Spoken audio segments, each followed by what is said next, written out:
Imagina a tensão palpável no ar. Um líder engolindo o próprio orgulho, sentando ali para escrever uma carta, no meio de muitas lágrimas e angústia no coração.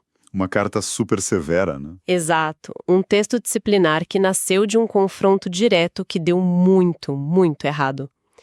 E olha, o detalhe histórico mais bizarro disso tudo.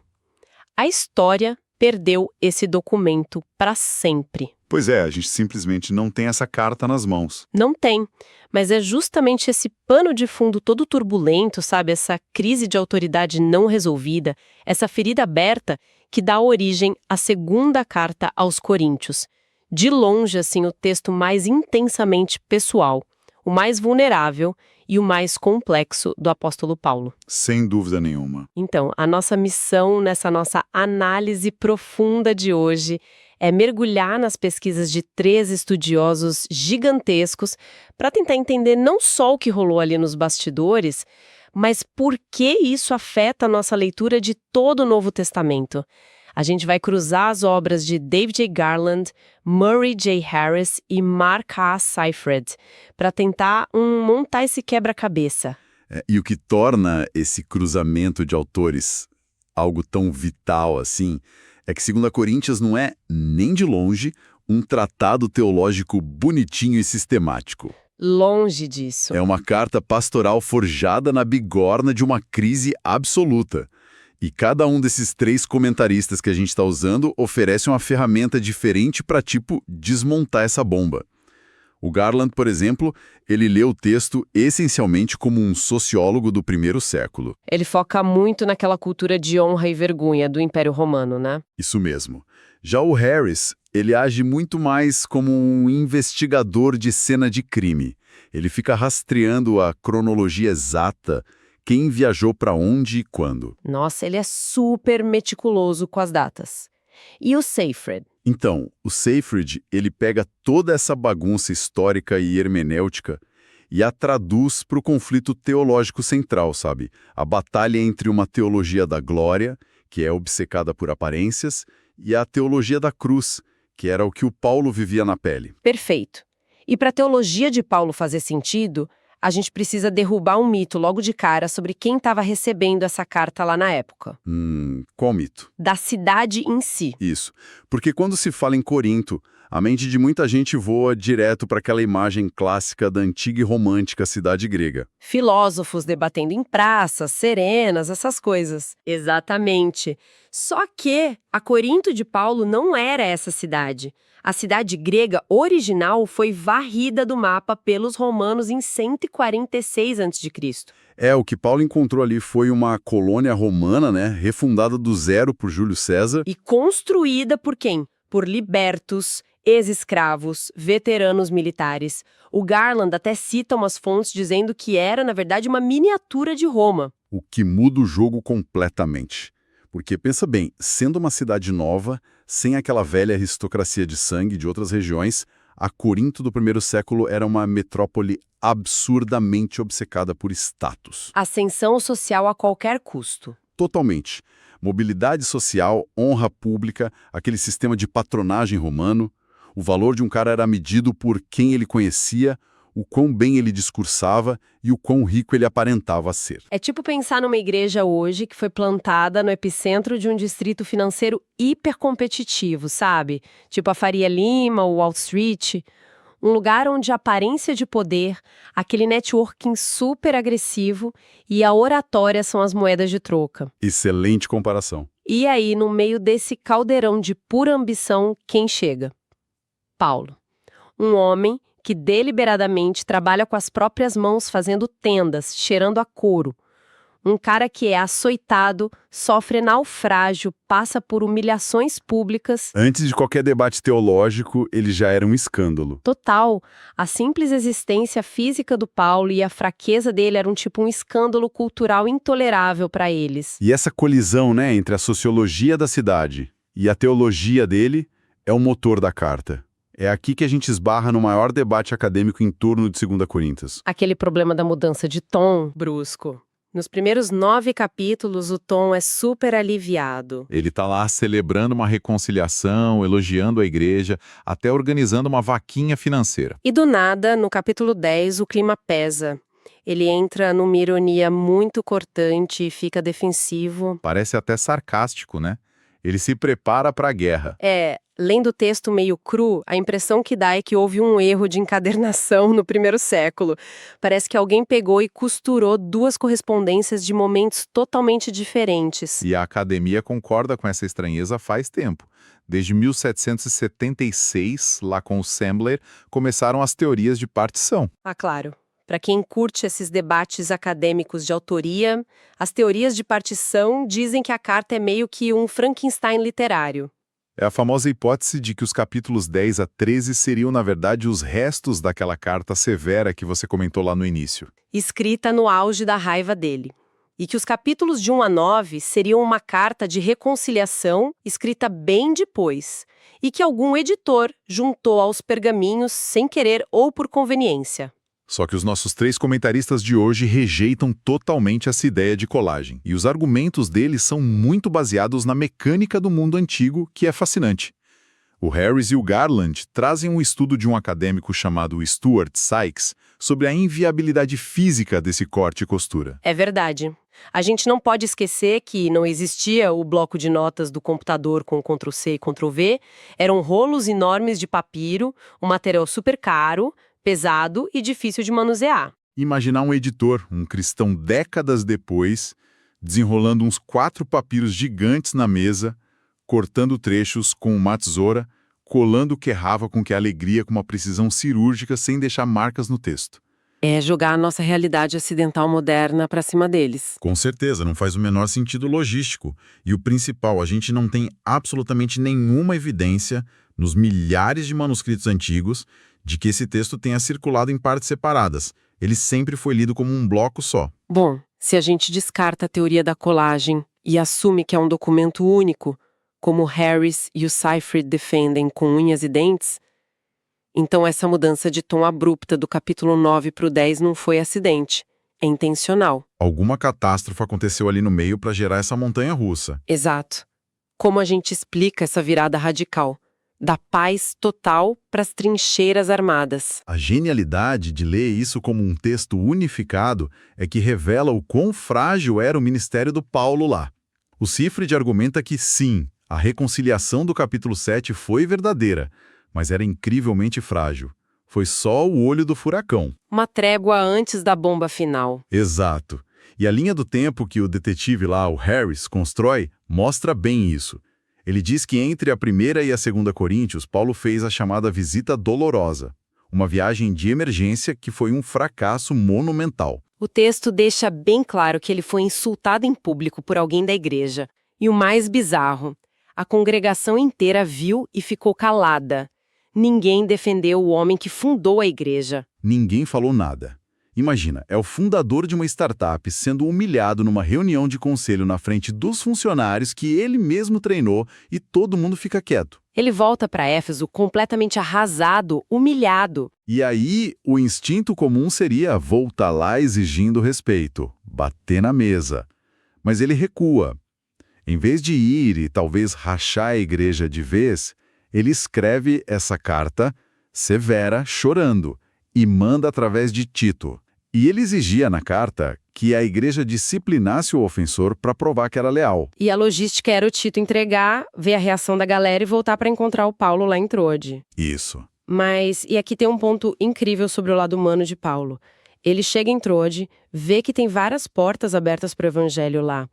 Mas ele tá tão ansioso com os coríntios, tão estressado... Que ele surta. Ele tem um colapso, um estresse ministerial agudo. Ele não consegue pregar.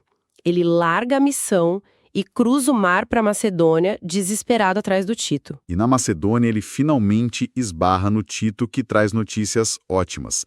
A igreja leu a carta, chorou, se arrependeu e disciplinou o tal do ofensor. E o Paulo chora junto, de alívio. Esse é o consolo que a gente lê nos capítulos de 1 a 7. Só que o problema não parou aí. Enquanto Tito viajava com as boas notícias dessa crise resolvida, desembarcava no Porto de Corinto uma ameaça totalmente nova. Os famosos novos oponentes. E é isso que aciona a retórica de guerra dos últimos capítulos. Quem eram essas pessoas, afinal? O consenso entre os autores é que eram intrusos de fora, oponentes muito agressivos que pregavam, como Paulo diz ironicamente, um outro Jesus e andavam para cima e para baixo com cartas de recomendação pomposas. O Harris mapeia isso como uma aliança bem profana, não é? É muito estranho. De um lado, você tinha uns protognósticos da própria igreja que achavam que a espiritualidade deles era tão elevada que o corpo não importava mais, o que dava passe livre para a imoralidade. E do outro lado chegam judaizantes lá da Palestina, provavelmente dizendo que tinham autorização dos 12 apóstolos em Jerusalém. Um paradoxo completo. Como que a turma da lei pura se junta com a turma da libertinagem e que despreza o corpo físico? Simples, o ódio em comum pela autoridade do Paulo. E o Paulo não perdoa. Ele chama esse pessoal de superapóstolos, com muito sarcasmo. O sarcasmo rola solto. Mas o Garland coloca uma lente sociológica aí que deixa tudo mais explosivo. Ele diz que o choque ali não era só teológico. Esses caras, os intrusos, eles ganharam espaço porque eles eram o espelho da vaidade de Coríntio. Eles entregavam exatamente o que os romanos da cidade queriam aplaudir. Exatamente. Eles vendiam visões místicas como se fossem troféus. Tinham aquela oratória de filósofo grego chiquérrima, e o ponto mais subversivo, eles cobravam muito caro pelas palestras. O que vira a nossa cabeça de ponta cabeça, né? Pra gente, hoje, um pastor ou líder que não cobra, que vive humildemente, é o exemplo perfeito de santidade. Mas na cultura romana da época, na cultura de honra e vergonha, trabalhar de graça era sinal de que seu serviço era um lixo. Se não tem preço, não tem valor. Olha que loucura, o Paulo trabalhando nas tendas, com a mão suja, parecia um indigente para eles. Parecia um escravo de classe baixa, os coríntios morriam de vergonha dele. Tipo, como que esse cara todo machucado e pobre pode falar em nome do Deus Supremo? Enquanto isso, os superapóstolos arrancavam fortunas deles. E isso dava um baita status social para a igreja. E o Seifert crava que esse é o problema teológico da carta inteira. O conflito é de interpretação, é hermenêutico.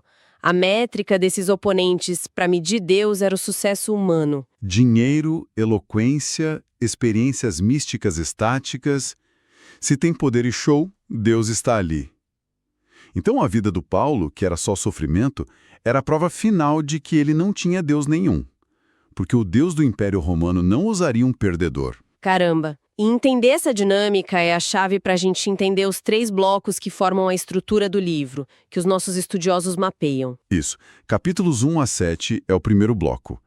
Paulo foca em defender seu ministério, e o grande tema aqui é que o conforto divino aparece justamente no meio do desespero. Que é onde ele conta sobre aquela misteriosa aflição na Ásia. Aquela situação em que ele quase morreu, recebeu meio que uma sentença de morte e aprendeu a não confiar em si mesmo. Aí logo depois, os capítulos 8 e 9, que frustram muito quem lê hoje, né? Nossa, sim!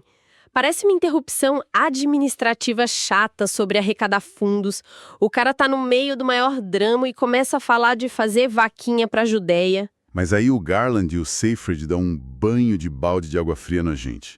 Eles dizem que a coleta financeira não é uma pausa no assunto. Ela é o teste definitivo. A prova prática. Pensa na ousadia.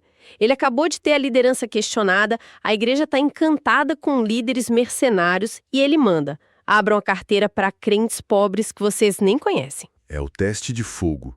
Dar esse dinheiro era a evidência física de que a igreja tinha engolido o orgulho, abandonado a cultura de status romana e abraçado a teologia da cruz.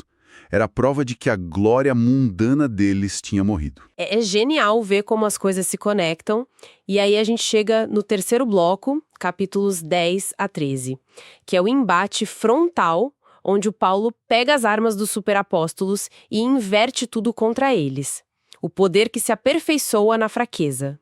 E como o nosso objetivo hoje é preparar quem está ouvindo para entrar nessa carta com o pé direito nos próximos encontros, a gente precisa traçar um guia prático de leitura usando esses 3 caras que nós analisamos. Bora lá, 3 diretrizes vitais para ter em mente quando for ler 2 Coríntios. A primeira é usar a lente sociológica do Garland. Prestem muita atenção ao vocabulário de honra e vergonha. Sempre que a palavra gloriar-se, ou recomendações, ou aparecer a ideia de ser aprovado, o leitor não pode pensar só em sentimentos do coração. Ele está demolindo tijolo por tijolo da pirâmide social da época. Ele está invertendo o que significa ser uma pessoa de honra. Segunda diretriz, a teologia do Seyfried. Tem que rastrear os paradoxos, a todo momento. A carta funciona numa lógica de contradição violenta, tipo, a vida que vem da morte, o consolo no abismo da aflição. A riqueza jorrando da mais extrema pobreza. A obra de Deus ali que está sempre disfarçada pelo oposto do que o mundo espera. E a terceira diretriz, entender a ironia de Paulo, principalmente nos últimos capítulos. O Harris bate muito nessa tecla. Se a pessoa leu o capítulo 11 achando que o Paulo perdeu a cabeça e está lá surtado, com o ego ferido, vai perder o ponto. Ele usa o que a retórica da época chamava de discurso do tolo. Ele está fingindo ser um tolo de propósito. Ele fala, vocês querem que eu mostre meu currículo de glórias igual os superapóstolos fazem? Então toma aqui, só que ele não lista diploma. Ele lista que tomou pedrada, foi açoitado, sofreu 3 naufrágios e que teve a humilhação bizarra de fugir escondido dentro de um cesto de palha pendurado no muro. Ele esfrega as cicatrizes na cara deles para expor o ridículo que era buscar aquele glamour todo. É uma obra de arte da argumentação. E tudo isso mostra porque a gente tem que estudar esse texto. 2 Coríntios não é uma biografia chorosa de um líder ofendido. É o tratado final sobre como Deus trabalha na história. O poder de Deus para Paulo não transforma o crente num homem de ferro blindado contra a derrota. O poder chega no ápice exatamente quando a fé aguenta firme no meio do esmagamento. É de arrepiar. E isso já deixa o palco montado para o nosso próximo mergulho profundo. A gente vai pegar o capítulo 1 e dissecar essa aflição na Ásia e entender de onde nasce a ideia revolucionária do Deus de toda consolação. Ansioso por isso. Mas para quem está nos acompanhando e já vai refletir durante a semana, pensem o seguinte. A igreja de Corinto quase jogou o evangelho no lixo. Não porque o império estava matando eles, mas porque eles queriam líderes ricos, bem-sucedidos e com discursos de coach motivacional. Eles queriam os heróis da Marvel, não queriam um mártir. Eles queriam o sucesso que dava likes lá na Praça Romana, né? Exato. E aí a gente precisa olhar no espelho. A nossa cultura cristã hoje está imersa num século que idolatra engajamento, número de seguidores, prosperidade e influência. Até que ponto as nossas expectativas sobre o que é uma liderança de sucesso batem com o Cristo crucificado de Paulo? Ou será que, sem querer, a gente também está enchendo o auditório para aplaudir os superapóstolos que quase destruíram Corinto? É uma reflexão que dói, mas é muito necessária. Fica aí o pensamento. A gente se encontra na próxima análise profunda para abrir o texto. Até lá!